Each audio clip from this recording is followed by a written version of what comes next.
ఫిలిప్పీయులకు రాసిన పత్రిక 3వ అధ్యాయము 8వ వచనం చదువుతున్నాను. దానిపై నుంచి 8 నుంచి చదువుతాను. అయినను ఏవేమి నాకు లాభకరములైననో వాటిని క్రీస్తు నిమిత్తము నష్టముగా ఎంచుకుంటుంది. నిశ్చయముగా నా ప్రభు అయిన యేసుక్రీస్తుని గురించిన అతి శ్రేష్టమైన జ్ఞానం నిమిత్తమై సమస్తమును నష్టముగా ఎంచుకుంటున్నాను.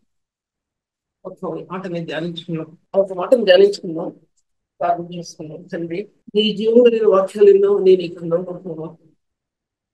ఆత్మని జీవించేవి, ఆత్మను బలపరిచేవి తండ్రి.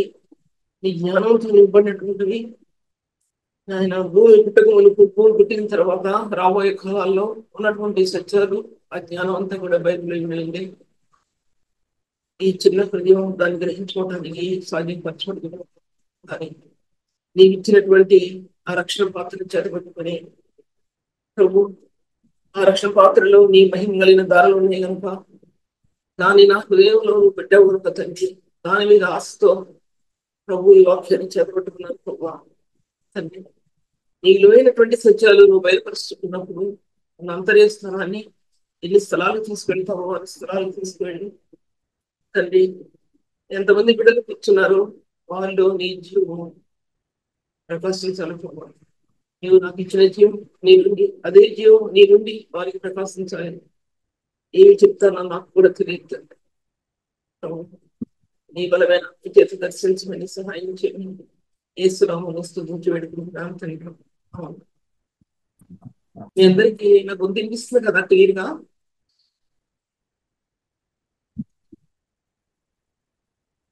నా గొంతు వినిపిస్తుందా మీకు? వినిపిస్తుందమ్మా, వినిపిస్తుంది. ఈ అపోస్తలుడైనటువంటి పౌలు ఫిలిప్పీ పత్రిక రాస్తూ ఈ మాటని నేను చాలా చోట్ల చెప్పాను. కానీ చాలా చోట్ల చెప్పాను. ఎందుకంటే తరచుగా వాక్యం చెప్పడం వల్ల ఎన్ని వాక్యాలు చెప్పినా సరే ఎన్నో చెప్పినట్టే ఉంటున్నాయి. నేను మరలా దానియేలు గ్రంథం తీసుకుందామని తలంచాను. కానీ దానియేలుకి ఇచ్చిన దర్శనాన్ని చెప్పడానికి ఈ విధంగా నేను జూమ్ మీటింగ్ లో చెప్పడం కుదరదు. అందుకోసం నేను చెప్పలేకపోయాను. ఆ సబ్జెక్ట్ ఇంక ఎక్కువైపోతుంది కాబట్టి ఇంకో సబ్జెక్ట్ లోనికి నా హృదయం వెళ్ళేది. దీంట్లో అతి శ్రేష్టమైనటువంటి విషయం గురించి మీతో నేను మాట్లాడాలని తెలుస్తున్నాను. అతి శ్రేష్టమైనటువంటి జ్ఞానం, శ్రేష్టమైనది జ్ఞానం, శ్రేష్టమైనది ప్రేమ. 13వ అధ్యాయంలో 1 కొరింథీయులకు రాసిన పత్రిక, శ్రేష్టమైనది ప్రేమ, సర్వసంపూర్ణమైనది ప్రేమ. ఎన్నో ఉన్నాయి కానీ ఒక పదం మాత్రమే తీసుకుంటున్నాను. జ్ఞానం శ్రేష్టమైనటువంటిది. ఈ జ్ఞానం పరిపరి విధాలుగా ఈ భూమి మీద నిలబడింది. ఆదిమ కాలంలో ఆది కాండంలో మొదటి వచ్చినానికి ముందు, మొదటి వచ్చిన తర్వాత నేను చెప్తున్న సమయంలో దయచేసి మీట్ చాలా జాగ్రత్త పెట్టండి. ఆది ఖండానికి ముందు భూప్రపంచం చీకటి ఉన్నటువంటి ఆ వార్తలు, చిమ్మ చీకటి చేయి పెట్టినా సరే కనపడినటువంటిది. ఇప్పుడు లైట్ లేకపోతే కనీసం మనకి షాడోస్ కనపడతాయి. అటువంటి చిమ్మ చీకటి ఉన్నటువంటి గొడవలు దేవుని యొక్క వాక్కు భూమిని ఎలా వెలిగించిందో అలాగే మానవ జీవితం అనేది క్రీస్తు నెరవేరకపోతే అంత చీకటితో ఉన్నాడు. ఎంత చీకటి అంటే మానవ హృదయంలో ఆ చీకటి ఎవరు గుర్తించలేరు. అనుకుంటాం మనం ఇంత చీకటిలో ఉన్నాం అనుకుంటాం. కానీ ఎప్పుడైతే యేసుక్రీస్తు ప్రభువారు లోకం ఇంతటి మనం ప్రకాశిస్తాడో ఆ చీకటిలో దేవుకు వెలుగు ఆత్మలో ప్రకాశించింది. అది స్వార్థ 1వ అధ్యాయం. ఆది యందు వాక్యం ఉండెను, వాక్యము దేవుని యొద్ద ఉండెను, వాక్యము దేవుడై ఉండెను, సమస్తమును ఆయన మూలంగా కలిగింది, ఆయనలో జీవం ఉండెను, ఆ జీవం మనుషులకు వెలుగై ఉండెను. నాకు ఒక్కొక్క మాట కూడా మీరు ఆలోచించుకోండి. ఆయనలో జీవం ఉంది, ఆ జీవం మనుషులకు వెలుగై ఉంది, ఆ వెలుగు భూమి మీదకి వచ్చింది. ఈ సబ్జెక్ట్ ఇది కూడా నాకు అవటం లేదు కాబట్టి చెప్పిన విషయాలు చెప్పకుండా కొత్త విషయాలు మీతో మాట్లాడతాను. మీరు అనుకోవచ్చు చెప్పింది చెప్తున్నారు అనుకోవచ్చు, కానీ చెప్పింది చెప్పను. ఒక మాట కూడా చెప్పింది చెప్పను. ఒక మాట చెప్పింది చెప్పినా దానికి అనుకూలంగా ఎన్నో వర్డింగ్స్ ఉంటే తప్ప ఆ మాటను మీ దగ్గర ఉపయోగించడం. ఈ సబ్జెక్ట్ మీ దగ్గర 1 year నుంచి దేవుని యొక్క వెలుగు, ఆదికాండంలో వెలుగు, భూమి మీద ప్రకాశించిన వెలుగు, ఆ సబ్జెక్ట్ ని చెప్తున్నాను. కానీ దాని పుస్తక రూపంగా రాయడానికి ఎంత టైం పడుతుందో నాకు తెలియదు. అసలు నా దగ్గర ఫలితాలు కూడా లేవు. అటువంటిది ప్రభు ఆత్మకి ఇచ్చినందున ఈ విధంగా మీకు చెప్పడం వల్ల కూడా నా హృదయంలో ఆ యొక్క శక్తి, బలం, ఆయన యొక్క ఆత్మ ముద్రితమవుతూ వస్తూ ఉంది. ఈ విషయాలు చెప్పడం వల్ల ఆ జీవం మనుషులకు వెలిగి ఉండేది. ఆ జీవం, దేవుని యొక్క జీవం క్రీస్తు యేసునందు, దేవుని యొక్క జీవం ఆ వెలుగులో నేనే వెలిగి ఉన్నానని ఆ ప్రభువునందు భూమి మీద పంపబడినప్పుడు ఆ జీవం మనుషులకు వెలిగి ఉంది. చీకటిలో ప్రకాశించినది కానీ చీకటి దాన్ని గ్రహింపుకుండేను. చీకటిలో ఆ వెలుగు ప్రకాశిస్తుంది కానీ ఈ లోకంలో చీకటి గ్రహించడం లేదు. ఈ చీకటి మానవ లోకం, ఈ ప్రభుత్వాలు, అధికారాలు, అంధకార సంబంధమైన కార్యాలు ఆ యొక్క జీవాన్ని గ్రహించలేక, ఆ వెలుగును గ్రహించలేక గుడ్డివాళ్ళైన ఉన్న విషయాన్ని కూడా మాట్లాడుతుంది. అటువంటి వెలుగు స్వరూపమైనటువంటి క్రీస్తు అనే విషయం ఈ మధ్యలో చెప్పాలని ఆశపడుతుంటున్నాను. దానికి ముందు భాగంలో అపొస్తలుడైన పౌలు నా అతి శ్రేష్టమైన జ్ఞానం నిమిత్తం, అతి శ్రేష్టమైన జ్ఞానం ఈ బైబిల్ గ్రంథంలో అతి శ్రేష్టమైన జ్ఞానం ఇమిడి ఉంది. బైబిల్ గ్రంథంలో చెప్పాను. ఇప్పుడు నేను ఆది కాలం మొదలుకొని, ఆది కాలం మొదటి నుండి భూమి పుట్టకమునకు శూన్యమైన లోకంలో అది ఎలా ఏ విధంగా ఉందో చీకటి దాన్ని గ్రహించుకుంటే అతి శ్రేష్టమైన జ్ఞానం భూమి మీద ఎలా నింపాడు దేవుడు అనే విషయం మీతో మాట్లాడడానికి తెలుస్తుంది. అతి శ్రేష్టమైన జ్ఞానం అది అది యాకోబు పత్రికలో కూడా ఇచ్చినారు. అది పైనుండి వచ్చినది అజ్ఞానం అంటాడు. అది ఎన్నోసార్లు మీతో మాట్లాడాను కానీ ఇప్పుడు మాట్లాడే విధానం ఆ జ్ఞానం పైనుండి దిగి వచ్చింది. ఆ జ్ఞానం పైనుండి దిగి వచ్చింది. జ్ఞానం వెలుగు పైనుండి దిగి వచ్చింది. మహిమ కలిగిన జ్ఞానం పైనుండి దిగి వచ్చింది. తర్వాత దేవుని యొక్క మహిమాయుక్తమైన ప్రమాణాలు పైనుంచి దిగి వచ్చాయి. అన్నిటికీ రిఫరెన్స్లు ఉన్నాయి. అన్నిటికీ రిఫరెన్సెస్ లేకుండా ఒక మాట మీకు మాట్లాడుతున్నా. పైనుండి దిగి వచ్చింది మహిమైక గుణాత్సం ఆది ఖండంలో వెదజల్లినప్పుడు, జీవం యొక్క కణాలు ఆది ఖండంలో వెదజల్లినటువంటి ప్రభు ఆది ఖండంలో ఒక మాట, బైబిల్ గ్రంథాన్ని తెలిసినటువంటి మాటలో ఆయన వాక్కులో వెదజల్లబడ్డట్టు. అంతకుముందు జూమ్ మీటింగ్ లో ఒక మెసేజ్ లో మీకు మాట్లాడాను. మీరు వినలేదు, మీరు వినకపోయి ఉండొచ్చు. దాంట్లో ఆ వెలుగు కణాల్లో విత్తనాలు విత్తుకుంటూ వెళ్ళాడు ప్రభుత్వం. ఆ వెలుగు కణాల్లో విత్తనాలు విత్తుకుంటూ వెళ్ళాడు ఆయన. ఒక మనిషి పొలంలో పంటని ఎలా విత్తుతాడో ఆయన ఈ ప్రపంచంలో ఆ వెలుగు కణాలని ఆయన విత్తనాలుగా విత్తాడు. ప్రపంచం అంతా కూడా చీకటి లోకంలో అవి కనుక విత్తకపోతే ఈ మహిమాయుక్తమైన స్థానాల్లో బైబిల్ ఆత్మకు వచ్చేది కాదు. మొట్టమొదటి ఈ భూ ప్రపంచాన్ని ఆయన తన చేతులకు తీసుకుని దీనికి ఆదిమ కాలంలోనే జగత్ పునాది వేయబడే ఎఫ్ఎస్సి పత్రిక 1 అధ్యాయంలో జగదుత్పత్తికి ముందుగానే, అది మమ్మీ చెప్పాను రిఫరెన్స్ మళ్ళీ నేను చూడాల. జగదుత్పత్తి ముందుగానే ఈ ప్రపంచం ఏర్పాటు చేయకపోయి, జగత్తు వేయబడకపోతే ఈ భూగోళాన్ని, ఈ శూన్యాన్ని తన చేతుల్లో తీసుకుని విత్తనాలు విత్తాడండి. ఆయన వెలుగు విత్తనాలు విత్తాడు, మహిమలిగిన విత్తనాలు విత్తాడు, ఆయన కణజాలను విత్తాడు, మహిమాయుక్తమైన గుణాశయాలు విత్తాడు. యేసుక్రీస్తు ప్రభు యొక్క గుణగణాలని ఈ భూమి మీద విత్తాడండి. అదే ఒక ఎత్తు. అంతేకాకుండా ఈ భూమి మీద ఆయన శూన్యమైన భూమి మీద కరెంట్స్ అంటే ఒక ఎలక్ట్రిక్ పవర్ ఎలా ఉందో మనకు తెలుసు. ఎలక్ట్రిక్ పవర్స్ ఎలా ఉన్నాయి. అటువంటి పవర్స్ అని భూమి మీద మండేకోవడంగా చేశారు. మండేకోవడం, ఎక్కడ టచ్ చేసి అక్కడ కరెంట్ కొడుతుంది, ఎక్కడ టచ్ చేసి అక్కడ కరెంట్ కొడుతుంది. సూర్యులోకి వెళ్తే కరెంట్ కొడుతుంది, నీళ్ళలోకి వెళ్తే కరెంట్ కొడుతుంది. ఈ భూమి అంతా కూడా మండేకోవడంగా చేశారండి. ఆదిమకాల ప్రవక్తలకి గ్రహించుకున్నారు ఆదిమకాల ప్రవక్తలు. అప్పుడు సృష్టిలో ఉన్న వైపరీత్యాలు ఏ విధంగా ఉన్నాయో నాకు తెలియదు కానీ రాను క్రమేపీ సృష్టి ఆరంభం దగ్గర నుంచి, సృష్టి వెళుతున్న దగ్గర నుంచి ఆయన యొక్క మార్గాలు తేజవంతమైన మార్గాలుగా పైన వచ్చిన జ్ఞానం చేత మానవుల్లో ప్రపంచంలో జ్ఞానాన్ని అభివృద్ధిపరుస్తూ వచ్చాడు. ఆది ఖండం నుంచి ముందు వరకు ఒకటైతే కాలం నుంచి మరొక విధంగా ప్రపంచం అభివృద్ధి చెందింది. ఆ విషయాలు కూడా చాలా ఎక్కువ. 3 విధాలుగా ప్రపంచం అభివృద్ధి చెందిందని చెప్పాను. ఒకటి ఆధ్యాత్మికంగా ప్రపంచం అభివృద్ధి చెందింది. రెండు సైన్స్ అంటే సైంటిఫికల్ గా అభివృద్ధి చెందింది. మూడవదిగా పాపం, బబిలోనియన్ సిటీలో ఉన్నటువంటి పాపం ప్రపంచమంతా నిమ్మలంగా మొదలవడం ప్రారంభమైంది. ఇన్ని విధాలుగా పాప స్థితి ఈ ప్రపంచంలో ఈ ప్రపంచంలో అభివృద్ధి చెందుతూ వచ్చింది. అభివృద్ధి చెందుతూ వచ్చింది. అన్నిటికీ మించి దేవునికి జ్ఞానం మానవ తీసుకురావడానికి యేసుక్రీస్తు ప్రభు యొక్క శిలువను దేవుడు అనాది కాల సంకల్పంలోనే ప్రభు జగత్తు పొందగానే ఆయన తన మహిమ నిమిత్తం ఆయన చూపించాడు. ఆయన తన మహిమ నిమిత్తం అది శిలువ. ఆ శిలువ ఇది ముందు ఆ శిలువకి క్రీస్తుని అప్పగించక మునుపు, తన కుమారుడైన క్రీస్తుని బలిగా అర్పించబడక మునుపు, యుగాలకు ముందు, యుగాలకు పూర్వము, యుగాల్లో ఆ శిలువని దాచిపెట్టాడండి ఆయన.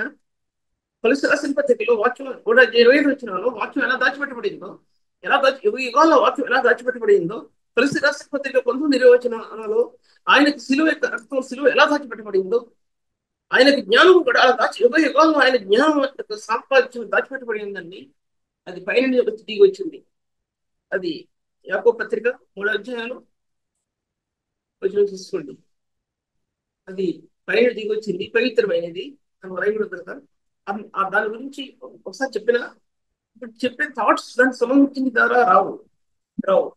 ఒక వాక్యం బైబిల్లో ఉందంటే జ్ఞానయుక్తంగా, పరిశుద్ధంగా, నీతియుక్తంగా, జ్ఞానయుక్తంగా, పరిశుద్ధమైనదిగా, నీతియుక్తంగా, జీవం కలిగినదిగా, సమాధానకరమైన నిబంధనలతో కూడినటువంటిది ఈ జీవం కలిగిన వాక్యం.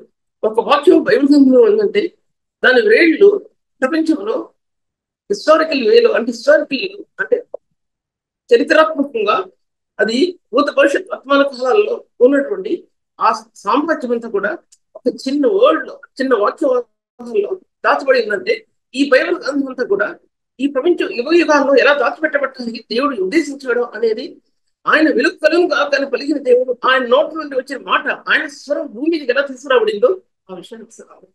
ఏదో జ్ఞానాన్ని బోధిస్తున్నా అనుకోద్దు. నేను జ్ఞానాన్ని బోధించిన సరే దాంట్లో క్రీస్తు యొక్క శిలువ యొక్క మర్మం లేకుండా, క్రీస్తు యొక్క శిలువ యొక్క స్థాయి లేకుండా జ్ఞానం అది ఉట్టిదైపోతుంది.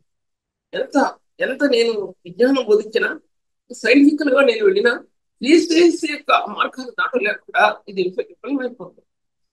ఆది కాండంలో ముందుగానే దేవుడు ఆయన కాన్స్టో వేసాడంటే తన కుమారుడైన యేసుక్రీస్తు యొక్క స్వరూపాన్ని దేవుడు భూమి మీదకి ఒక స్టోన్ గా, కార్నర్ స్టోన్ గా భూమి మీద పంపడానికి భూమి పుట్టక ముందు ఏర్పాటు చేసుకున్నాడు. ఈ సత్యాన్ని అపోస్తలుల పౌలు రాయడానికి ముందునే పునరక్షణగా చెప్పినా సరే ఇది కూడా అవటం లేదు. తర్వాత ఈ అపోస్తలుల పౌలు ఈ యొక్క రోమా సంఘం దగ్గర నుంచి 9 రాసిన పత్రిక, కొరింథీ రాసిన పత్రిక, తర్వాత ఫిలిప్పీ రాసిన పత్రిక, రాసిన పత్రిక, ఎన్నో పత్రికలు అన్ని వరుసగా చెప్పకపోయినా కొలస్సీ రాసిన పత్రిక, హెబ్రీ రాసిన పత్రిక వచ్చేపాటికి, హెబ్రీ రాసిన పత్రిక ఎవరు రాస్తారో మనకు తెలియదు, కానీ అపోస్తలుల పౌలు మాత్రం ఆ పత్రిక రాశాడని మనకి అది అధ్యాయాలు చదువుతున్నాం బాగా అర్థం అవుతుంది. అపోస్తలుల పౌలు హెబ్రీ రాసిన పత్రిక రాసినప్పుడు నేను మీతో మాట్లాడేది వైరస్ స్టడీ టైప్ లో మాట్లాడుతున్నాను. మీరు అర్థం చేసుకోండి. వైరస్ స్టడీ టైప్ లో మాట్లాడుతున్నాను. మీరు జ్ఞానాన్ని అభివృద్ధి పరచాలని ఉద్దేశించండి. హెబ్రీ రాసిన పత్రికలో రాసిన విషయాలు ఆయన మహిమైన స్వరూపం, మహిమ తేజస్సు ప్రపంచం నిర్మించబడింది. చూసిన దాంట్లో ప్రపంచాన్ని నిర్మించబడలేదు, చూడని దాంట్లో ప్రపంచం నిలబడింది. అదృశ్యమైన దేవుని స్వరూపం, అది మహిమేక స్వరూపం. ఆయన ప్రధాన యాజకుడిగా ఎలా అసలు ఆ హెబ్రీ రాసిన పత్రికలో ఉన్న విషయాలు ఏ పత్రికకి కూడా సంబంధించినవి కావు. నేను మీతో మాట్లాడే విషయాలు నేను చూచినవి కావు, ఎక్కడ చదివినవి కావు. అంతరాత్మ దేవుని సన్నిధిలో సంవత్సరాల తరబడి ఆ పెనుగులాటలో ప్రభు ఇచ్చిన బహుమానం ఆయన జ్ఞానం, ప్రేమలో జ్ఞానంలో ప్రేమ, పరిశుద్ధతలో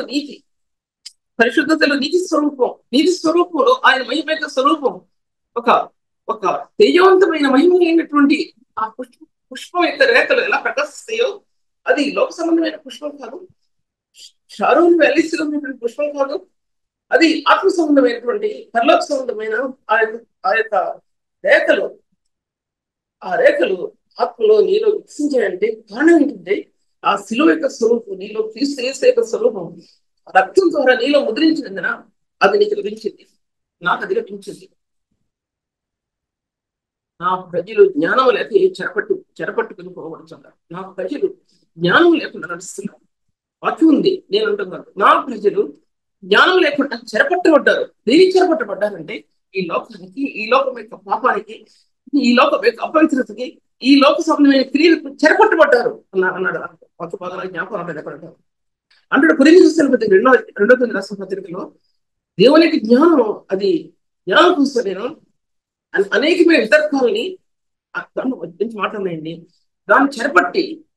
దాన్ని చెరపట్టుకుని అంటే నీవు బోధించే నీ బోధలు, ఈ తర్కాలు, వితర్కాలు, లోక సంబంధమైన జ్ఞానం, లోక సంబంధమైన పొడుపు కథలు, అపోస్తలులు తిమోతికి రాసినట్టు ఆ మితములేని వంశావళులు, విశ్వాస సంబంధమైన కానిటువంటివి, చెత్తను పోలినటువంటివి, వాటన్నిటిని చెరపట్టి, నీ ఆత్మ చెరపట్టి, నీ అంతర్యం ఈ పాపలు పడకుండా చెరపట్టుకొని నీ అంతర్య స్థితి ఈ లోక సంబంధమైన వాటిలో వెళ్లకుండా దాన్ని బంధించి, దేవుని ఆత్మ చేత బంధించి, మా యుద్ధోపకరణలు అవి, నా యుద్ధోపకరణలు అది, వీటన్నిటినీ కూడా బంధించుకుని చెరపట్టుకుని ఆ వచ్చిన మీరు చూసుకోండి. 2 కొరింథీయుల రాసిన పత్రిక చూస్తే బాగుంటుంది అని చూస్తున్నాను. 2 కొరింథీయుల రాసిన పత్రిక 2 కొరింథీయుల రాసిన పత్రిక 10వ అధ్యాయం 2 కొరింథీయుల రాసిన పత్రిక 10వ అధ్యాయం 3 నుంచి చదువుతున్నాను. మేము శరీరవారమై నడుచుకున్నను శరీర ప్రకారం యుద్ధం చేయము. మా యుద్ధోపకరణలు శరీర సంబంధమైన భావం కానీ దేవుని ఎదుట దుర్గములను పడద్రోహించాలన్నంత బలవంతమైన మీరు వితర్కములను దేవుని గురించిన జ్ఞానమును అడ్డగించు ప్రతి ఆటంకమును పడద్రోసి ప్రతి ఆలోచనను క్రీస్తుకు లోబడినట్లు చెరపట్టి మీరు సంపూర్ణ విధేయతను కనబరిచినప్పుడు సమస్తమైన అవిధేయతను ప్రతిదండన చేసి మాట చూసారా? దేవుని గురించిన జ్ఞానం అడ్డగించు ప్రతి ఆలోచనను క్రీస్తుకు లోబడినట్లు మీరు చెరపట్టామంటే దాన్ని బంధించాం. ఇటువంటి ఈ జ్ఞానం అసలైన క్రీస్తు యేసు జ్ఞానం వాక్కు హృదయం నుండి బయలుదేరాలంటే ఈ హృదయంలో పాతతత్వం, శరీరతత్వం, అపవిత్రమైన తత్వాలు, ఈ లోక సంబంధమైన పాపం యొక్క మార్గాలు, వీటన్నిటిని చెరపట్టడం అంటే ఆ ప్రభు యొక్క జ్ఞానం కోసం, ఆ జ్ఞానంలో ప్రకాశించే క్రీస్తు యేసు యొక్క మహిమ స్వరూపం నీ హృదయంలో ప్రకాశితమైనప్పుడు ఇవన్నీ చుట్టూ ఉన్నటువంటి పరిస్థితులన్నీ కూడా చెత్తగా కాల్చివేయబడతాయి. లేకపోతే కాల్చబడి ఒకవైపు లోకం, ఒకవైపు పరిశుద్ధుడు, ఒకవైపు ఈ పాపం ఒక పక్కన పెట్టుకుని క్రీస్తులో ఒక వ్యక్తి నడవాలంటే గాలి కూడా వారు స్వతంత్రించుకోలేదు. ఆ విషయం చాలా సరళంగా మాట్లాడారు. అందుకోసం దేవుని వాక్య భాగంలో 3 విషయాలు జ్ఞానంలో 3-4 విషయాలు చెప్పాను. ఒకటి దేవుని యొక్క మహిమ యొక్క మార్గాలు. రెండవది ఈ లోక సంబంధంగా సైంటిఫికల్ గా అంటే శాస్త్రీయమైనటువంటి జ్ఞానం ఈ లోకాధికారులకు ఇచ్చాడు, పరిశుద్ధులకు ఇచ్చాడు ఆ జ్ఞానం. 2 చెప్పాను. ఇంకో మాట కూడా చెప్పాను, ముందుకు లేకొలకి చెప్తా వస్తానండి. ఆ విధంగా జ్ఞానం దేవుడు వీటిని శిలువ యొక్క జ్ఞానంలో, శిలువ యొక్క స్థాయిలో వీటిని దాచిపెట్టాడు దేవుడు. శిలువ యొక్క స్వరూపం అటువంటిది. ఇవన్నీ కూడా తెలియకుండా మనం ఎలా నడుస్తున్నాం? దేని బట్టి నడుస్తున్నాం? వాక్యం తెలియకుండా, వాక్యం సరిగ్గా వాక్యం బోధించకుండా, మన బోధన లేకుండా ఏం బోధిస్తున్నాం అనే విషయాన్ని కూడా ఒకసారి నా గుండె ఎందుకు పడుతుందండి. ఎన్నో చూస్తున్నానండి. మీ గురించి చెప్పడం కాదు, ఎవరి గురించి చెప్పండి. కొన్ని సంఘాల్లో వెళ్తే పారిపోవాలి, బయటికి పారిపోవాలని అక్కడి నుంచి అటువంటి పరిస్థితులు సంఘాలు నడుస్తున్నాయి. కారణం ఏంటంటే ఇప్పుడు వచ్చే సంఘం యొక్క పరిస్థితి క్రీస్తు యేసు యొక్క కృపా స్వార్థ కానీ, క్రీస్తు యేసు యొక్క మహిమా స్వార్థ కానీ, క్రీస్తు యేసు యొక్క పరిశుద్ధ స్వార్థ కానీ, ఆ ప్రభుత్వ కూడిన మార్గాలు కానీ, పరిశుద్ధమైన మార్గాలు కానీ, నీతి స్వార్థ, నీతియుక్తమైన మార్గాలు కానీ, మహిమగలిగిన మార్గాలు కానీ, మహిమలో ప్రకాశించిన జ్ఞానం కానీ, జ్ఞానంలో ముద్రించిన పరిశుద్ధాత్మ దేవుడు క్రీస్తు యేసు యొక్క రక్తం కానీ అవి కనబడటం లేదండి. అవి కనబడటంలా. సేవకులారా గ్రహించారా? నేను వాక్యం బోధిస్తున్నానంటే నోరు లేని వ్యక్తిని నేను గుర్తు చేయించుకుని మాట్లాడుతున్నానంటే నా స్థితిని ఒకసారి మీరు ఆలోచించుకోండి. నోరు లేని వ్యక్తిని, 2 మనుషుల ముందు మాట్లాడలేని వ్యక్తిని, 2 ఉంటే తెలుగులో మాట్లాడడానికి మరొకటి నాతో తెలుగులో మాట్లాడేవారు నా గొంతుని, స్పీకర్కి అందేది కానటు గొంతుని మీ మధ్యలో నేను మాట్లాడుతుంటున్నానంటే ఎవరు? దేవుడు మానవుడికి నోరిచ్చిన వాడు ఆయన.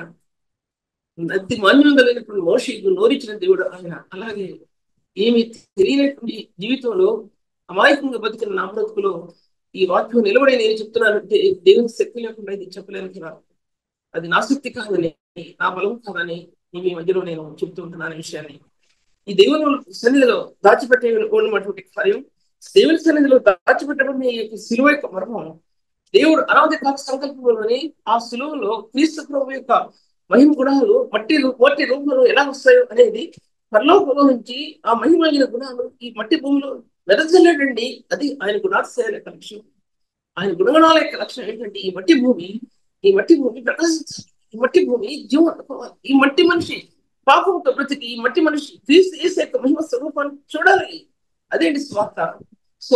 నా గొంతు ముందు పోయింది, వాయిస్ అలాగే వస్తుంది, కొంచెం అర్థం చేసుకుంటే మరగ్గా ఉంది నాకు. ఆ మహిమ కలిగినటువంటి స్వార్థని మీ మధ్యలో నేను చెప్పడానికి నా హృదయం తత్తపడుతుంది. మహిమ కలిగిన స్వార్థ అంటే విషయం. తర్వాత దేవుని వాక్య భాగంలో దేవుని చూడండి, వాక్యం రిఫరెన్స్ ఇస్తాను. 2 కొరింథీయులకు రాసిన పత్రిక 4వ అధ్యాయం 4వ అధ్యాయంలో దేవుని స్వరూపి అయిన క్రీస్తు మహిమను కనుపరచు సువార్త. దేవుని మహిమను కనుపరచు, దేవుని స్వరూపి అయిన క్రీస్తు మహిమను కనుపరచు సువార్త. సువార్త అంటే ఏంటంటే దేవుని యొక్క మహిమ యొక్క జ్వాలల నుంచి, దేవుని మహిమాయుక్తమైన గుణగుణాల నుంచి ప్రకాశించింది ఈ శిలువ సువార్త. ఈ శిలువ అనేది పరలోక మహిమలో నుంచి, దైవిక మార్గాల్లో నుంచి, దైవిక స్వరూపమైన క్రీస్తులో నుంచి, త్రియేక దేవుని యొక్క మహిమలో నుంచి భూమికి దిగి వచ్చింది శిలువ స్వరూపం. శిలువ అంటే క్రాస్ అనే కాదు అర్థం. శిలువ స్వరూపం అంటే ఆయన కొట్టబడతాడు, ఆయన నలగొట్టబడతాడు, ఆయన గాయపరచబడతాడు, ఆయన ఈ భూమిలో సిలువేయబడతాడు ఆయన అని అనాది కాల సంకల్పంలో భూమికి పునాదులు వేయబడుతుంటే, ఎఫ్సీ రాష్ట్ర పత్రిక 1వ అధ్యాయంలో భూమికి పునాదులు వేయబడుతుంటే జగదుత్పత్తికి ముందుగానే, రోమిల రాష్ట్ర పత్రిక జగదుత్పత్తికి ముందుగానే ఆ మహిమా స్వరూపిణి దేవుడు అనాది కాలంలోనే ఏర్పాటు చేస్తున్న స్థానాలు ఈ మహిమ కలిగిన స్వార్థలో దాచిపెట్టబడి. నేను ఈ స్వార్థ చెప్పాలని నేను బయటికి వెళ్ళాను.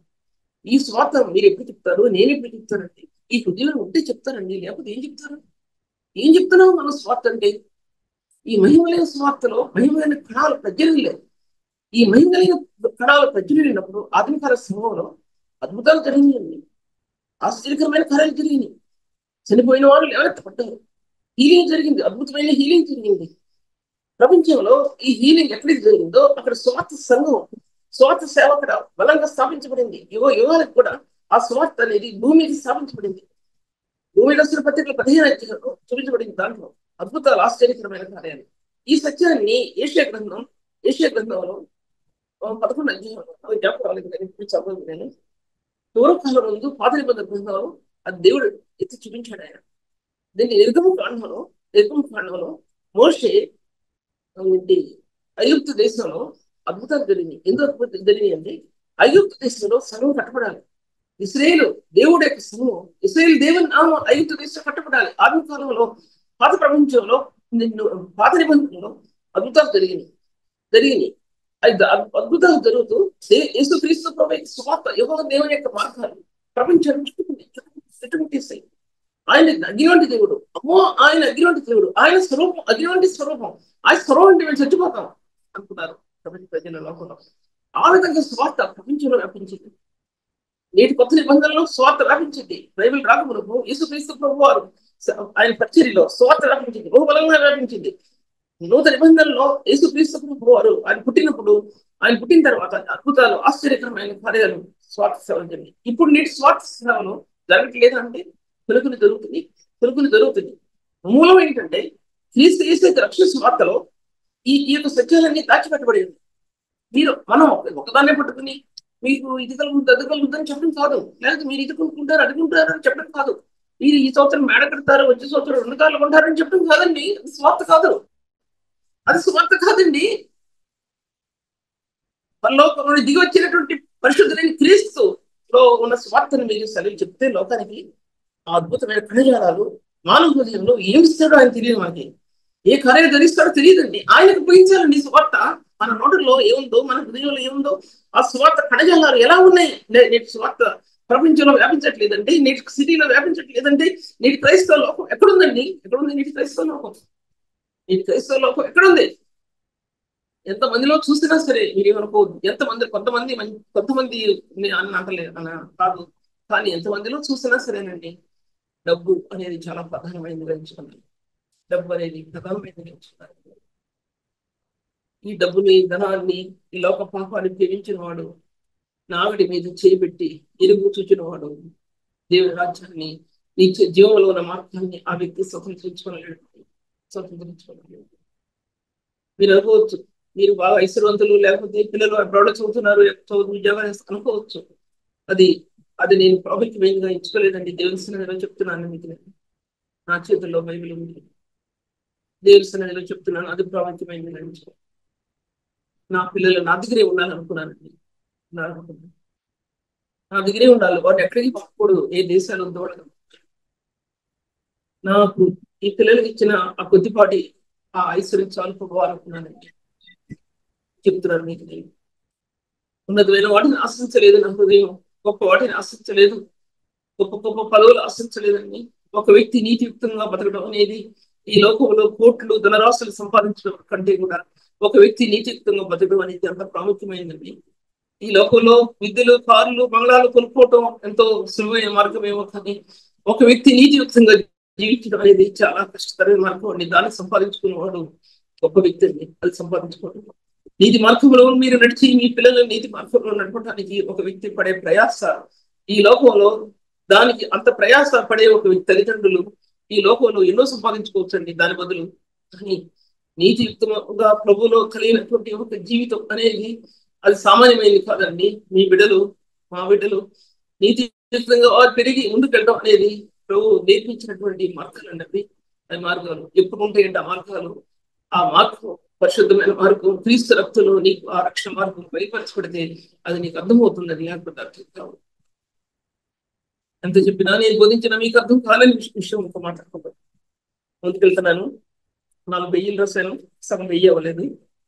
తర్వాత ఎదురు సమయంలో నేను రాశానంటే అది బాగోలేదు. సో 10 రోజుల నుంచి, వారం రోజుల నుంచి కోళ్ళు అలా విధంగా ఉంది, గొంతు రావట్లేదు. అటు సమయంలో కూర్చొని రాసి రాత్రికాలం అనుకున్నాను, ఈ స్వార్థ సేవ ఎందుకు అప్పగించామన్నా? లోకంలో ఎంతోమంది బలవంతులు ఉన్నారు, ఎంతో మంది బలమైన వారు ఉన్నారు. ఈ అల్పురానికి అప్పగించావు, నాకు ఎందుకు అప్పగించావు ఈ స్వార్థ పని అనుకుని ఏడ్చానండి రాత్రి గడియల్లో. దేని సన్నిధిలో మీ మధ్యలో మాట్లాడుకుంటున్నాను విషయాన్ని. తర్వాత ముందుకెళ్తున్నాను నేను.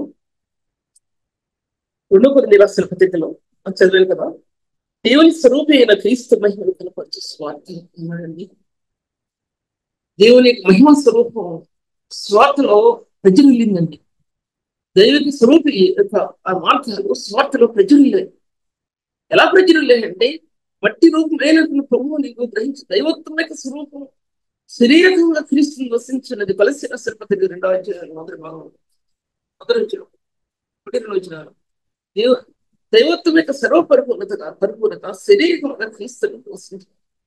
ఈ శరీరకంగా అంటే మట్టి రూపంలో ఉన్న ప్రభువులో దైవత్వం యొక్క పరిపూర్ణత ఉంది, మహిమ యొక్క స్వరూపం ఉంది దాంట్లో. అంటే ఈ రక్తం బొట్టు నీ మీద పడిందా, నీ హృదయంలో పెట్టిందా, ఈ లోకంలో కంప్యూటర్లు పనికిరావు, ఈ లోకంలో మయం పనికిరావు, ఈ లోకంలో టెలివిజన్స్ పనికిరావు, ఈ లోకంలో ఎంత జ్ఞానం పనికిరాదు, ఈ లోకంలో కొత్త కొత్త తీసుకొస్తాయి పనికిరాదు. ఆ మహిమ స్వార్థలో ఖనిజాలో రక్తం నీలో వచ్చిందా, ఆ మహిమ దాంట్లో ప్రకాశిస్తున్నప్పుడు పర్లకు సంబంధించిన విషయాలు నువ్వు నీ గుండెలో నుంచి రక్త దారిలో నుంచి నువ్వు చూస్తావండి, నువ్వు చూస్తావు. అందుకోసం అపోస్తలుడైన పౌలు ఏంటి ఎప్పుడు రాసిన పత్రిక 11వ అధ్యాయంలో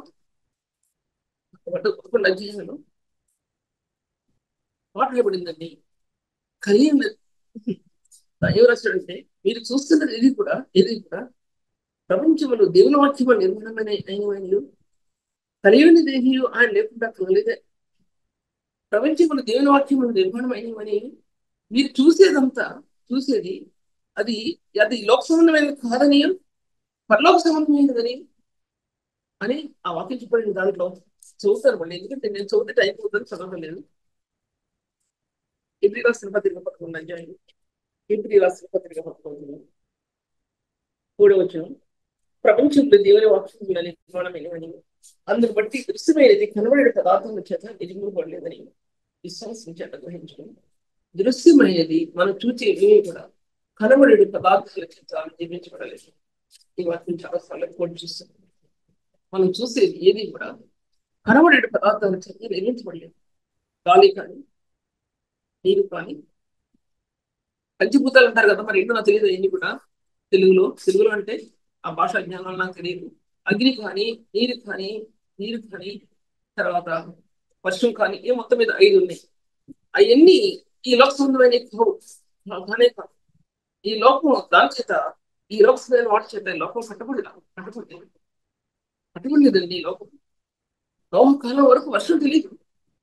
నోహకాలం వరకు భూమి తిరుగుతుందో తెలియదు, సూర్యుడు తిరుగుతున్నాడో తెలియదు. ఇప్పుడు జ్ఞానం చెప్పేస్తారు, శాస్త్రవేత్తలు భూమి తిరుగుతుందని చెప్పేస్తారండి, కరెక్ట్గా చెప్పేస్తారు. కానీ ఆ కాలంలో ఎలా ఉంది? సంపూర్ణతలోనికి సృష్టి రాలేదు అప్పుడు. నేను నోరు కుట్టుకుని గుండె కుట్టుకుని చెప్తున్నాను. కానీ అప్పుడు శాస్త్రజ్ఞులు చెప్పే పద్ధతి ఏంటంటే భూమి కాన్స్టెంట్ గా ఉంది. పరలోకం నుంచి ఆ ప్రభు భూలోకాన్ని సృష్టించాడు. బైబిల్ చూస్తే సూర్యుడు ఈ దిక్కు నుండి బయలుదేరి ఆ దిక్కి దానికి ఎన్నో రకాల తర్జుమా చేస్తారండి. చేసినవారంటే క్రైస్తవులే చేసేది, లోక సంబంధమైనటువంటి అన్ని కాదు, ఎన్నో రకాలుగా తర్జుమా చేస్తారు దాన్ని. కానీ జ్ఞానం అనేది గ్రహించడానికి ఆ థాట్ నీ హృదయంలో పెట్టాడు ప్రభు. రక్తం యొక్క థాట్ కాదు, రక్తం యొక్క ముద్ర, క్రీస్తు యేసు యొక్క ముద్ర. ఆ ముద్ర నీలో ఉంటే జ్ఞానం ముద్రించబడుతుంది. ఆ హృదయంలో, మీ హృదయంలో, నా హృదయంలో ఆ ముద్ర లేకపోతే జ్ఞానం లేదు. జ్ఞానం ఎక్కడి నుంచి పుట్టింది, ఏంటి అనేది లేదు. పైనుండి వచ్చింది జ్ఞానం. ప్రేమ పైనుండి దిగి వచ్చింది, మహిమ పైనుండి దిగి వచ్చింది. ఇవన్నీ కూడా గుణగణాలన్నీ పైనుంచి దిగి వచ్చాయి. వెలుగు పైనుంచి దిగి వచ్చింది. నీతి స్వరూపుడైన సింహాసనం నుంచి వచ్చింది ఆ వెలుగు. వెలుగులో ఉంది యాకోబు రాసిన పత్రిక. జ్యోతిర్మయుడు తండ్రి వచ్చింది. జ్యోతిర్మయుడు తండ్రి అంటే ఎన్నో లైట్స్ ఫాదర్ అనమాట. తండ్రి ఇక్కడి నుంచి వచ్చింది, సింహాసనం నుంచి వచ్చింది. అన్ని బైబిల్లో ఉన్న వాక్యాలు మీకు తీసి చెప్తున్నాను అంతే. నేను కొత్తగా చెప్పగలిగింది ఏమీ లేదు దీంట్లో. తర్వాత ఈ స్వార్థ అయిపోతున్నాను నేను. స్వార్థలో దేవుని స్వరూపమైన క్రీస్తు మహిమను కనపడుతూ స్వార్థ ప్రకాశం వారికి ప్రకాశపూర్ణ నిమిత్తము ఈ యుగ సంబంధమైన దేవత అవిశ్వాసమైన వారి మనోరథ గుడ్డితనం కలిగిస్తుందండి. బ్లైండ్నెస్ గుడ్డితనం అంటే కళ్ళు కనబడతలేదని కాదని అక్కడ అర్థం అని కాదు. అర్థం అక్కడ ఏంటంటే ఆ మహిమను చూడలేకపోతున్నారండి. క్రైస్తవులు చూడలేకపోతున్నారు. ఎందుకు క్రైస్తవత్వం అంగీకరించారు వీళ్ళకి తెలియదు. నేను గ్రహించినది ఏంటంటే మంచోళ్ళు ఉన్నారు, ప్రభుని అంగీకరించిన వాళ్ళు ఉన్నారు. వాళ్ళని నేను టచ్ చేయటల్లా, వాళ్ళని నేనేం టచ్ చేయటం లేదు, వాళ్ళని నేనేం అంటల్లా. ఈ క్రైస్తవత్వం అనేది ఈ భూలోకంలో మతం తీసుకోవడం అనే దాని మీద అన్ని అనుకుంటున్నారు. మతం ఇవ్వడం అనేది నమ్మకార్థ క్రైస్తవులు అనుకుంటున్నారు. ఈ మతం తీసుకుంటే మాకు ఏదో వస్తుంది అనుకుంటున్నారు. కానీ అది కాదండి ఈ మతం అది కాదు. పరలోకంలో ప్రకాశించిన దివ్య స్వరూపం ఈ భూమికి యేసుక్రీస్తు ప్రభు ద్వారా వచ్చిన దివ్య స్వరూపం నీ కోసం పర్యాగం చేయబడి శిలువలో కొట్టబడి నల్లగొట్టబడినటువంటి ఆ యొక్క రక్తం నీ ఆత్మని విమోచించి నిన్ను ఉన్నతమైన స్థాయిలో పరిధిలో పెట్టిన దానికోసం అండి బ్రతికేది. దానికోసం బ్రతకాలండి. ఈ లోకానికి తెలియదండి, లోకాధికారులకి తెలియదు, ఈ లోక ప్రభుత్వాలకి తెలియదండి. ఈ విషయాలు తెలియదు, వాళ్ళకి తెలియదు, క్రైస్తవులకి తెలియదు. వాళ్ళకి తెలుస్తుంది ఇన్ని బోధించే వాళ్ళకి తెలియదు, సంఘాలకి తెలియదు. కొంత నిజమైన సంఘాలు ఉన్నాయి, ప్రజలుతున్నాయి. అదని నేను ఎలా చెప్తాను వాటి గురించి నేనేం చెప్పడం లేదు. నూతనంగా పుట్టే సంఘాలు, నూతనంగా ఉండే సంఘాలలో క్రీస్తు జ్ఞానం యొక్క మార్గాలు సంఘం ద్వారంలో మూసిపోయాయండి అన్నాడు. ఈ జ్ఞానం ఎట్లా ప్రబలిందంటే 1 కొరింథీ రాసిన పత్రిక 1 అధ్యాయం 30 వచనాల్లో ఆయన మూలముగా మనకు జ్ఞానము, నీతి, పరిశుద్ధత విమోచన ఆయన మూలముగా క్రీస్తు శిలువ అనుభవంలో అది ఈ లేఖనాల్లో మధ్యలో ఆ శిలువను దాచిపెట్టబడి అందులో జ్ఞానం ప్రబలిందండి. ఆయనలో ప్రేమ ప్రబలింది, దానిలో పరిశుద్ధత ప్రబలింది, అందులో నీతి ప్రబలింది. నీతి దారులు ఏరులే పారాయి. ఆయన గుణాలన్నీ ఆ శిలువలో బైబిల్ మధ్య భాగంలో ఇటు పాత నిబంధనకి కొత్త నిబంధనకి ఈ శిలువను ఎంతో రిచ్నెస్ ఆత్మకి నేటి పరిశుద్ధ స్థానం నెలకొల్పిందండి. శిలువ అది శిలువ బొమ్మలు కాదు. ఈ వీటి మీద పెట్టుకుంటాం, ముఖం మీద పెట్టుకుంటాను, మెడలో పెట్టుకుంటే శిలువ అది కాదు. ఆ శిలువ కాదండి నేను చెప్పేది. ఈ శిలానుభవం మనిషి కుమారుడుగా పుట్టి ప్రభు ఈ లోకంలో మానవ రూపిగా పుట్టి ఈ ప్రభు ఆయన ఈ లోకంలో మహిమలైన స్వార్థని ఈ లోకానికి ఇచ్చాడండి ఆయన. ఆ మహిమలైన స్వార్థ ఎప్పుడైనా చూడగలిగారా? ఎప్పుడైనా చూడగలిగారా ఆ మహిమల స్వార్థని? ఆ మహిమల స్వార్థని మోషి సినాయి కొండ మీద తీసుకురావాలనుకున్నాడండి. ఆ ప్రభు ధర్మశాస్త్రంలో దాచిపెట్టాడు, ఆ మహిమ కలిగిన గుణాలను దాచిపెట్టాడండి. ఆ ప్రభు ఆ విధంగా ఆ యొక్క మార్గాలు తేజవంతమైన మార్గాలు తీసుకొస్తే మానవ జాతి బ్రతకలేకపోయిందండి. మోషే లాంటి మనిషి నేల పడిపోయాడండి. ఆ ధర్మశాస్త్ర పలకలు తీసుకొచ్చి పగలగొట్టి పడేశాడు. తీసుకొచ్చాడు పగలగొట్టి పడేటువంటి ఆయన యొక్క ధర్మశాస్త్ర పలకలో క్రీస్తు యేసు నిజ స్వరూపం అందులో దాచిపెట్టబడిందని మోషేకి తెలుసండి. తెలుసు. మోషే జ్ఞానాత్మకుడు చెప్పబడింది బైబిల్ జ్ఞానం. జ్ఞానాత్మకుడు. ఈ జ్ఞానం అటువంటి సినాయి కొండ మీద జ్ఞాన సత్య స్వరూపమైన ధర్మశాస్త్రంగా చూపించబడిందండి. 2 అధ్యాయంలో జ్ఞాన సత్య స్వరూపమైన ధర్మశాస్త్రం అది సినాయి కొండ మీద నుంచి మోషే తీసుకొచ్చి పగలగొట్టి రెండోసారి రాతి పులుసులు తయారు చేసి దేవునితో రాత రాయిస్తాడండి. దేవుని చేవరాతతో తను తయారు చేసిన రాతి పులుసులతో దేవుని స్వరూపం, మానవ స్వరూపం, క్రీస్తు యేసు యొక్క దైవత్వం, యెహోవా దేవుని యొక్క దైవత్వం, మానవ స్వరూపమైన క్రీస్తు యొక్క దైవత్వం రెండు ఏకమయ్యాయండి. అక్కడ ఎక్కడ ఏకమయ్యాయంటే నిర్గమకాండంలో ఏకమయ్యాయండి. నిర్గమకాండంలో ఆఖరి అధ్యాయానికి వచ్చేపాటికి ఏకమైంది. నేల పడ్డాడు మోషే. ప్రభువా నీ మహిమ ఒకసారి చూపించు, నేను బ్రతకలేను ప్రభువా నీ మహిమ ఒకసారి. మన సేవా జీవితంలో ఎన్నిసార్లు ప్రార్థన సేవ ప్రార్థన, ప్రభువా ఈ సేవ నేను చేయలేను ప్రభా, ఈ సేవ చాలా బాధపడుతుంది ప్రభా, ఇది నేను మోయలేని భారం ప్రభా, ఇది మోయలేని భారం. ఈ లోకస్తులైతే సేవకులు ఒక్కొక్క లోపల పరిగెడతారు, వాళ్ళకి ఏముండదు. సేవకులు ఆత్మీయులైతే క్రీస్తు శిలువను ధరించుకున్నటువంటి వ్యక్తులైతే ఆ భారాన్ని మోయలేరు. స్వార్థ సేవని పరిచర్యని మోయలేదండి. నలిగిపోతున్నాం ఎంతోమంది మోయలేరు ఆ భారాన్ని. ఆ ప్రభు యొక్క శిలువ యొక్క భారాన్ని మనం మోయటం కాదు, ఆ యొక్క శిలువ యొక్క భారంలో మన ఆత్మలు ఆయన అప్పగించుకునే మార్గాలను, లేకపోతే ఏ వ్యక్తి ఆ శిలువను మోయలేడండి. ఆయన మన వల్ల కాదు. అటువంటిది ఈ దైవికమైనటువంటి స్వార్థ, మహిమలిన స్వార్థ, ఇది శిలువ కొలుకలో నుంచి మానవ లోకానికి వెదగలిగిన పరిశుద్ధుడండి ఆయన. అందుకెళ్తున్నాను. ఇంకా 20 నిమిషాలు అయింది, 15 నిమిషాలు ముగిస్తాను. తరువాత అంధకారంలో నుండి వెలుగు ప్రకాశించిన ఆయన పలికిన దేవుడు పలికినప్పుడు ఆ సమయంలో అది ఎన్నిసార్లు మాట్లాడాను, లెక్కలేని సార్లు మాట్లాడాను. కానీ అంత ముందు మాట్లాడిన అవి దేవుడు నా హృదయంలోకి తీసుకురాడు. కొత్త రూపం, కొత్త మార్గంలో, కొత్త థాట్స్, మహిమలో ప్రాణాలు ఆత్మలు మెరిస్తే తప్ప ఈ వాక్యాన్ని నేను భరించను. నేను మీతో మాట్లాడుతున్నప్పుడు ఆ మహిమ స్వరూపిన హృదయంలో కొత్త మార్గాలు ఆత్మకి ఏర్పరిస్తే తప్ప ఈ వాక్యాన్ని నేను భరించను. ఎందుకంటే మహిమా జ్ఞానం అన్నాడు ఆయన. మహిమా జ్ఞానం అన్నాడండి. ఇది అపోస్తలులు కొన్ని యుగాల తర్వాత ఈ మహిమ జ్ఞానం గురించి 2 కొరింథీ రాసిన పత్రిక 4వ అధ్యాయంలో నాకు తెలియజెప్పాడు. ఈ మహిమ జ్ఞానం ఏంటి అనేది తన గనక రాయకపోతే మనకి ఈ క్లూస్ అందేవి కావు. ఈ మహిమ జ్ఞానం అనేది 2 కొరింథీ రాసిన పత్రిక 4వ అధ్యాయంలో 4వ వచనం నుంచి రాయబడ్డాయి. ఆ విషయాలు మీతో మాట్లాడుతున్నాను. ఈ మహిమ జ్ఞానం వెలుగు ప్రకాశించినప్పుడు మహిమ జ్ఞానం ప్రకాశించింది. ఈ శేషక వెలుగు మీ హృదయంలో ప్రకాశించినప్పుడు మహిమ జ్ఞానం ఆత్మ ప్రకాశించింది. ఆ మహిమ జ్ఞానం అంటే ఏంటి అనే విషయాన్ని నేను ముందుకెళ్తే చెప్తాను. ఇప్పుడు చెప్తాను, నాకు తెలియదు. తర్వాత అపోస్తలుడైన పౌలు ఆయన నడుస్తున్నాడు, దమస్క మార్గంలో నడుస్తున్నాడండి. హింసిస్తే నడుస్తున్నాడు, చంపడానికి వెళ్తున్నాడు. అటువంటి క్రూరుడు లోకంలో ఎవరు కూడా ఉన్నారేమో తెలియదు. కానీ ఆ దినాల్లో అంత భయంకరమైన వ్యక్తి లోకంలో ఎక్కడ కూడా లేడు. అటువంటి వ్యక్తి వెళుతున్నటువంటి సమయంలో ఆయన అసలు ఆ మహిమాయుక్తమైన ప్రభుని, పునరుత్థాన మహిమలో ప్రకాశిస్తున్న ఆ ప్రభుని దమస్క మార్గంలో తను ఎదురు చూశాడండి. తన కల కాదండి, దర్శనం కాదండి, అది నిజంగా చూసినటువంటి తను చూసి పక్కన వాళ్ళు చూడలేదు. కొంతమంది ఏంటి ఆ స్వరం విన్నారు, దాని ఎదురుగా నిలబడినటువంటి ఆ స్వరం రక్త సిద్ధమైనటువంటి ప్రభు కాదు అక్కడ చూసింది. మహిమా స్వరూపైన ప్రభువు అక్కడ చూస్తున్నాడు. తను ఎదురుగా నిలబడ్డాడండి. ఎటువంటి వ్యక్తి అంటే తనలో ఉన్న అపవిత్రత, తనలో ఉన్న దుష్టత్వం, అవినీతి, ఎటువంటి వ్యక్తి ఎంతమందిని చెప్పాడో అది మసిలాగా భూమి వెళ్ళిపోతుందని తనకి మత్స్సు అనే ఆ మహిమా స్వరూపం నిలబడిపోయాడు అని చెప్పాలి. అన్నాడు అపోస్తలుడు బైబిల్ గ్రంథంలో. అతి శ్రేష్టమైన జ్ఞానం నిమిత్తం చూస్తున్నాడు కళ్ళారా. అతి శ్రేష్టమైన జ్ఞానం నిమిత్తం కళ్ళారా చూశాడండి. ఆ జ్ఞానం ఎక్కడ కనబడుతుందంటే ఆ తరంగాలు ఆది కాండంలో వెలుగు కలుగును కాక అనే తరంగాలకి కనెక్ట్ చేయబడినట్టుగా కనబడుతుంది ఆత్మకి. తను చూసిన దృశ్యం ఆది కాండంలో ఈ వెలుగు వచ్చినప్పుడు ఈ వెలుగు వేల సంవత్సరాలకు మధ్యలో యుగాలకు మధ్యలో ప్రకాశించిన పాత నిబంధన గ్రంథంలోనికి ఆ వెలుగు ఈ వెలుగుకి కనెక్ట్ చేయబడినట్లుగా ఆ తరంగాలు ఆ రేస్ అక్కడ టచ్ అవుతుంది తన ఆత్మకు. అర్థమైపోయింది ఈ వెలుగు ఆ వెలుగు, ఈ వెలుగు ఆ వెలుగు. ఆది కాండంలో ప్రకాశించింది ఆ వెలుగు ఆయన మహిమ. ఆది కాండంలో వెలుగు కలుగును కాక అని చెప్పి కలిగిన ఆ వెలుగు ఆ పునఃతనమైన మహిమలో ప్రకాశించింది ఆ స్వరం.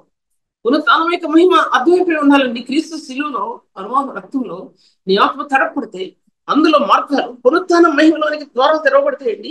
ఫస్ట్ బైబిల్ గ్రంథంలోనికి మార్గాలు తెరవబడతాయి. బైబిల్ గ్రంథంలో జ్ఞానంలోనికి నీ ఆత్మ తెరవబడుతుంది. ఆ రక్తం నీలో ఉంటే, ఆ రక్తం నీలో లేకుండా పుట్టుకలాడుతుంటే, ఈ పాపను పుట్టుకలాడుతుంటే, ఈ పాప తలంపులతో ఈ పాప కళ్ళతో పుట్టుకలాడుతుంటే, ఈ పాపం నుంచి విడుదల పొందలేకుండా ఇంకా సేవా జీవితం అక్కడే ఉంటే ఈ మహిమాయుక్తమైన వెళ్ళి ఎవరు చూస్తారండి? ఈ మహిమాయుక్తమైన స్వరూపాన్ని ఎవరు చూస్తారండి? ఎవరు చూడరు. అంతరాత్మ పరిశుద్ధ స్థానంలోకి వెళ్ళే కొలది నువ్వు ఎంత పరిశుద్ధుడో అక్కడ తెలియపరచబడాలండి. రక్షించబడిన వ్యక్తి అక్కడ కాదు తెలియపరచబడేది, అక్కడ మార్చబడటం వేరు.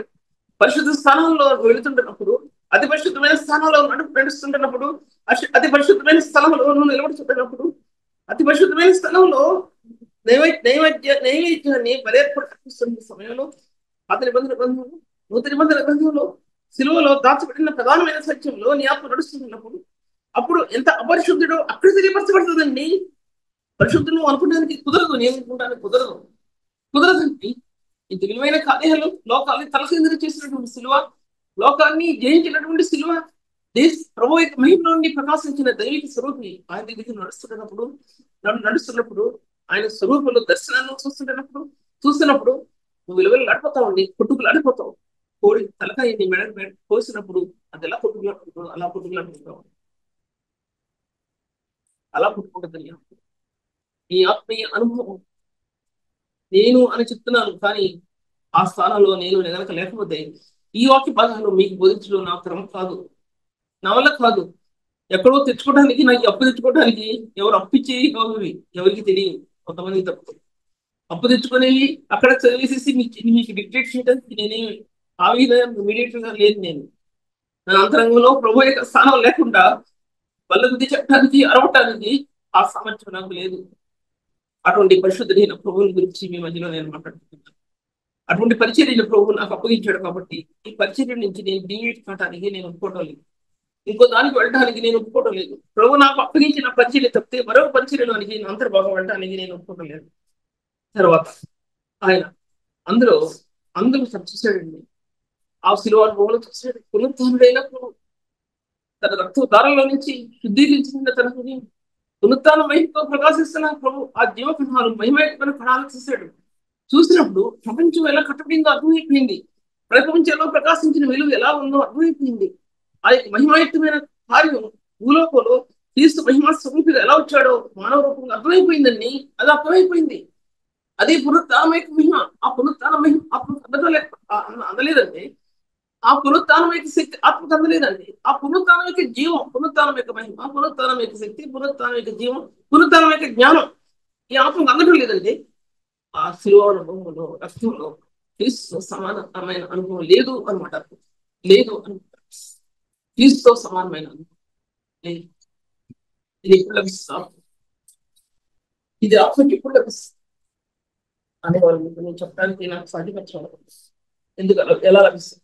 నేను క్రీస్తు కూడా సెలవు ఇక్కడ జీవించినది నేను కాదు, క్రీస్తే నా ఇందు జీవించిన అంటాడు. అప్పుడు నేను జీవించేది నేను కాదు, నాకు ఊహిస్తాను. శిలువానుభవం తీరని వెదకు నువ్వు లోనవుతున్నప్పుడు, తీరిన కష్టానికి నువ్వు లోనవుతున్నప్పుడు, నీ కుటుంబం తీరిన బాధకు లోనవుతున్నప్పుడు, దిక్కులేక నేను ఎన్నిసార్లు ఆ శిలువానుభవంలో క్రీస్తుతో ఆయన గిన్నెల్లో తలబెట్టుకుని ఆ చేతులు ఆ రక్తంలో మిళితమైపోయి ఎన్నిసార్లు నా జీవితంలో అటువంటి మార్గాల్లోనికి నేను వెళ్ళిపోయానంటే లెక్కలేని మార్గంలో. ఆ లెక్కలేని మార్గంలోకి వెళ్ళిపోయాను. ఒక మార్గం కాదు నేను వెళ్ళి లేకపోతే ఆ శక్తి నేను ఎరక్కుండేదాన్ని, ఆ బలము నేను ఎరక్కుండేదాన్ని చెప్పడానికి నాకు ఈ జ్ఞానం ఉండేది కాదు. ఆ శిల్వానుకో నా కొరకు ప్రాణం పెట్టిన నా ప్రభుత్వం ఏకమైన అనుభవాలు నాకు ఇది లోకంలో మరేది కనిపించింది కాదు. నా లోకంలో నాకు కనిపించేది ఆ శిల్వానులో ప్రభు నా పక్క ముగ్గురు చిన్న పిల్లలు. ప్రవ్వా నీ యొక్క రక్తాన్ని ఒకసారి వాళ్ళ మీద, నీ యొక్క రక్తాన్ని ఒకసారి వాళ్ళు ప్రభావ బతికిలాడుకున్నాను, బతికిలాడుకున్నాను. దేవుని సన్నిధిలో రోజులు కాదు, నెలలు కాదు, సంవత్సరాలు బతికిలాడుకున్నాను. ఒక స్త్రీ ఒక తల్లి రక్తవర్ణపు వస్త్రాలు కుట్టడానికి ఒక దారం, ఆ యొక్క దానికి పట్టేని చేత పుట్టుకుని ఆ స్త్రీ మురుగుద్ది 30 సామెతల్లో ఎంత సింపడాలండి ఒక రక్తవర్ణపు వస్త్రాన్ని తయారు చేయడానికి. ఈజీ అండి, అంత ఈజీయా ఇప్పుడు? అంత ఈజీ అయిపోయింది ఇప్పుడు, అంత ఈజీ అయిపోయింది. రెండు మాటలు చెప్తారు స్త్రీ మీద అరగంట చేతులెత్తండి, ఎత్తేది ఎవరండి? ఆ వాటిని ఎంతమందికి ఎక్కుతుంది? ఎక్కుతుందేమో అని నాకు తెలియదు, నేను విమర్శించలేను కాబట్టి. ఎక్కుతుందేమో అని నాకు తెలియదు, కానీ ఫలితం ఏది? ఆ సేవా జీవితం ఫలితం ఏది? ఆ సేవా జీవితంలో నిలబడినటువంటి సేవకు లేక ఆ స్థానాలు పులిపిట్ మీద ఆ మార్గాన్ని క్రీస్తు యొక్క మార్గాన్ని కనెక్ట్ చేయబడినటువంటి పులిపిట్ అంటే, పులిపిట్ అంటే సేవకులు నిలబడింది కదా, దేవుని యొక్క మార్గానికి కనెక్ట్ చేయబడినటువంటి మనంత హృదయం, మనంతరే హృదయం ఎలా నిలబడగలుగుతారండి? ఏం బదులుతారు, ఏం బదులుతారండి? ఒకసారి ఆలోచించుకోండి. రక్తం నీరులే పారుతుంటే నీళ్ళలాగా హృదయం ద్రవించిపోతుంది, కన్నీళ్లు కారిపోయి కారిపోయి లోకంలో జీవించడం కూడా ఇక మార్గలేని పరిస్థితుల్లో ఒక సేవకుడు ఉంటాడండి, ఖచ్చితంగా ఉంటాడు. ఎవరికి చెప్పలేడు, ఎవరి దగ్గర చెప్పలేడు తన బాధ. తన ముందు ఉన్నది ఆ ప్రభు దగ్గర. నేను భార్య అయితే మంచి యోగ్యురాలు అయితే చెప్పుకుంటాడు, కాకపోతే చెప్పడండి. భర్త యోగుడైతే భార్య చెప్పుకోద్దు, లేకపోతే భార్య చెప్పదు. వారి మధ్యలో ఉన్న రహస్య ప్రేమ శరీరమైన కాదండి, ఆత్మ సంబంధమైనటువంటి ఆ ప్రేమలో ఇద్దరు ఏకం కావాలండి. ఏకమైతేనే సంఘం అటువంటి మార్గం నడవడానికి వాళ్ళిద్దరు ప్రయాసపడతారు, ప్రయాసపడలేదు. భర్త ఒక మార్గం వెళ్తే భార్య ఒక మార్గం వెళ్తుంది, భార్య ఒక మార్గం వెళ్తే భర్త ఒక మార్గం వెళ్తుందండి. కుటుంబ వ్యవస్థని దేవుడు ఎందుకు ఏర్పాటు చేశాడంటే, కుటుంబ వ్యవస్థ సంఘ వ్యవస్థతో ముడి చేయబడిందండి. కుటుంబ వ్యవస్థ సంఘ వ్యవస్థతో ముడి చేయబడింది. అది సంఘం. ఆ సంఘంలో ఏ విధంగా ఉంటున్నామా మనం? కక్షతో భక్షించుకుంటున్నామా? కక్షతో తిండి ఒకళ్ళొకళ్ళు తినేసుకుంటున్నామా? నేటి సంఘ వ్యవస్థలో జరిగి ఏంటి ఏంటి అనేది మీకు బాగా తెలుసు కాబట్టి ఒకసారి మీరు చెప్తే బాగుంది, నేను ఆశపడుతున్నాను. ఎవరిలో వాళ్ళు చెప్తే ఏం జరుగుతుంది అనేది ఒకసారి ఎవరైనా చెప్పండి, 5 నిమిషాలు 10 నిమిషాల టైంలో.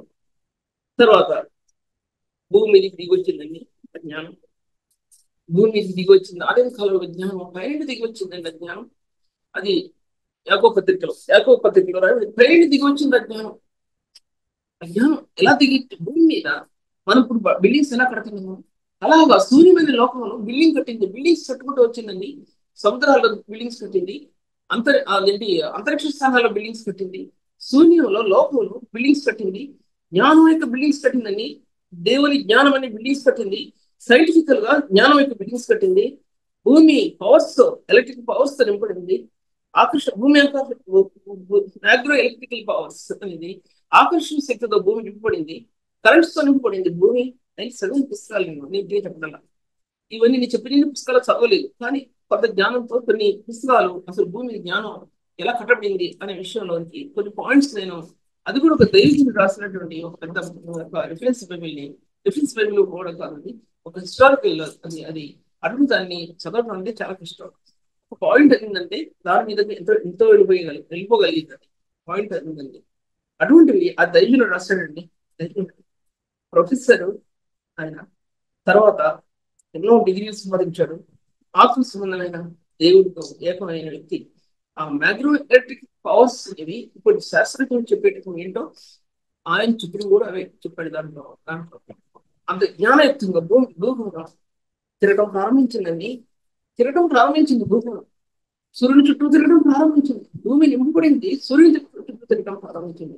ఇలా గోడలు ఏర్పడ్డాయి, ఆకాశాలు, చంద్రుడు గోడలు కాదు, సూర్యుడి గోడలు, తర్వాత భూమి గోడ, ఇంకా ఎన్నో గోడలు ఈ సూర్యులో ఏర్పడ్డాయండి. కానీ ఒక గోడను టచ్ అవుతుందండి, ఎంత గొప్ప శక్తి! ఆ పవర్స్ లో గోడలు ఇలా తిరుగుతూ ఉన్నప్పుడు ఆయన మహిమాశక్తి అనేది మొట్టమొదట భూ ప్రపంచంలో అంతరిక్షంలో చూపించాడండి. ఆయన మహిమాశక్తి అంటే ఎటువంటి అది సైన్స్ లో పెడితే నేనేం చెప్తాను మీకు, నేను 5 నిమిషాలు అయిపోయింది టైం చెప్పడం కుదరదు. అంతరిక్షంలో వెళ్ళిన శాస్త్రజ్ఞులు వెళ్ళోడు ఎంతమంది వెళ్ళారు కదా.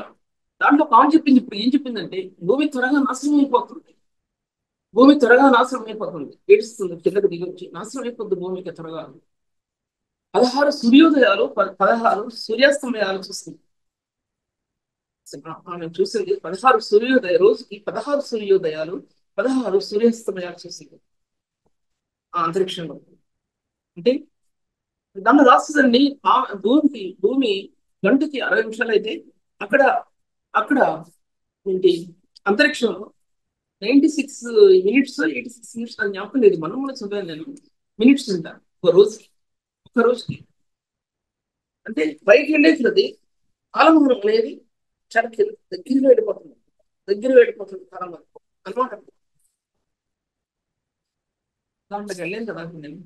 తర్వాత ఈ పునరుత్థానం యొక్క శక్తి కానీ, పునరుత్థానం యొక్క జీవం కానీ, పునరుత్థానం యొక్క మహిమ కానీ ఎక్కడ దేవుడు చూపించాడు అంటే క్రీస్తు యేసు యొక్క రక్షణ కార్యంలో, రక్తంలో, శిలువలో ఏకమైన వ్యక్తికి ఈ పునరుత్థానం మహిమ, పునరుత్థానం జీవం, ఈ పునరుత్థానం యొక్క శక్తి అది ఆత్మ చూపించాడండి.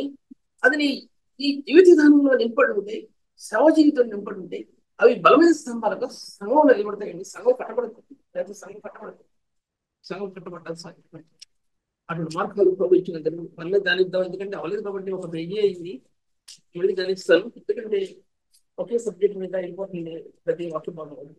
ప్రభు ఈ వాక్యం భాగం దీవించిన మీ అందరూ కూడా చక్కగా జ్ఞానయుక్తంగా దేవుని సేవించాలని, మీ ఆత్మ ప్రభు సన్నిధిలో ప్రతి విధమైన మార్గాలు నిలబడాలని దేవునికి ఉద్దేశం. అది నాకు కోరిక. ప్రభు ఈ వాక్యాన్ని దీవించిన ప్రారంభించారు. తెలియని సంగతులు మరిగైన సంగతులు నువ్వు ఆత్మీయ ఇచ్చావు కనుక నీకు అనుభవించండి దేవా. అది నా జ్ఞానానికి మించినవి, నా యోచనకు మించినవి ప్రభావి. కానీ నీ సరిహద్దుల్లో నిలబడిన హృదయానికి నువ్వు అందించినటువంటి ఆ జీవ మార్గం అది ఫలంతో కూడినటువంటి, అది జీవఫలంతో కూడినటువంటిది, అది జీవ మార్గం, పరిశుద్ధ మార్గం ప్రభావం. అది నీతి ఫలం తండ్రి, పరిశుద్ధులు పొందే నీతి ఫలం తండ్రి. అది ఆ నీతి మార్గంలో నీతి ఫలం ఆత్మకరించో లేకపోతే ఈ వాక్యం బోధించడానికి సాధ్యం కాదు ప్రభావం. ఎంతమంది వింటున్నారు, ఎంతమంది తీసుకుంటున్నారు, ఎంతమందికి చెప్తున్నారు వాళ్ళే జవాబు చెప్పాలి ఈ విషయాలు. నీ జీవం కలిగిన వాక్యం ప్రకటిస్తుంది నాకు. ఎంతమంది తమ పొరుగు వారికి, తన స్నేహితులకి ఇవ్వగలుగుతున్నారు అనేది దానికి కూడా నువ్వు లెక్కడుగుతావు. నేను చెప్పింది బాగుందని అంటలేదు తండ్రి, కానీ నాకు తెలుసు ఎలా సంపాదించుకున్నాను. అది నాకు తెలుసు నా దేవా, అది నాకు తెలుసు. ఈ శరీర కాంతులు లభించిన ఈ వాక్యోపదేశాలు ప్రభావ మీరు ఆశీర్వదించండి, నన్ను ఆశీర్వదించండి. ఇక్కడ కూర్చున్న వారిని, బిడ్డలందరినీ విన్న వారిని ఆశీర్వదించమని యేసు నామములో ఆశీర్వదించి వేడుకుంటున్నాను తండ్రి.